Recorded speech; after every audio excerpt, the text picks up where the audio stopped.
किसी भी रियासत में अमन अमान और तहफ़्फ़ुज़ फराहम करने की जिम्मेदारी वज़ारत दाखिला की होती है और जो शख्स वज़ारत दाखिला से जुड़ा होता है उसकी जिम्मेदारी मज़ीद बढ़ जाती है। लेकिन कर्नाटक में शायद ऐसा मुमकिन दिखाई नहीं दे रहा है।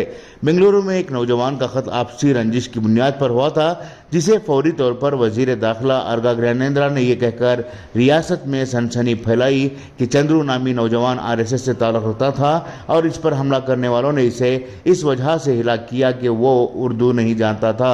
लेकिन कुछ ही घंटों में वज़ीर दाखिला ने फिर एक मरतबा नामा निगारों से बात करते हुए कहा कि यह कत्ल आपसी रंजिश की बुनियाद पर हुआ है और उर्दू के हवाले से नहीं हुआ है।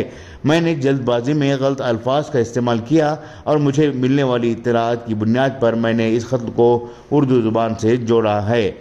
ब्यूरो रिपोर्ट, इनकलाब न्यूज़, बेंगलुरु। चंद्रू ತೊಡೆಗೆ ಒಬ್ಬ ಚೂರಿಯನ್ನು ಇರಿದಿದ್ದಾನೆ.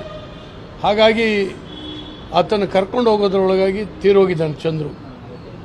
ಹಾಗಾಗಿ ಆ ವರದಿ ಸ್ವಲ್ಪ ನನ್ನ ಕಡೆಯಿಂದ ಭಾಷೆಯ ಬಗ್ಗೆ ಇದ್ರ ಬಗ್ಗೆ ಅಂತೇಳಿ ಹೇಳಿ ಬಂತು. ಆ ರೀತಿ ಏನಿಲ್ಲ ಅಂತೇಳಿ ಹೇಳುವಂಥದ್ದು ಪೊಲೀಸರಿಂದ ವಿಸ್ತೃತವಾದಂಥ ವರದಿ ಬಂದಿದೆ. ಕೆಲವು ಸೋರ್ಸಿಂದ ಬಂದಂಥ ಮಾಹಿತಿಗಳನ್ನ ನಾನು ಹೇಳಿದೆ, ಅದು ತಪ್ಪಾಗಿದೆ. ಕೆಲವು ಸೋರ್ಸಿಂದ ಬಂದಂಥ ಮಾಹಿತಿಗಳನ್ನ ನಾನು ಹೇಳಿದೆ, ಅದು ತಪ್ಪಾಗಿದೆ. ಕೆಲವು ಸೋರ್ಸಿಂದ ಬಂದಂಥ ಮಾಹಿತಿಗಳನ್ನ ನಾನು ಹೇಳಿದೆ, ಅದು ತಪ್ಪಾಗಿದೆ. ಚೂರಿ ಇರ್ತದಿಂದ ತೀರೋಗಿದ್ದಾನೆ ಮತ್ತು ಬೈಕಿನ ಎರಡು ಬೈಕಿನ ನಡುವೆ ಡಿಕ್ಕಿಯಾಗಿ ಹಾಗಾಗಿದೆ.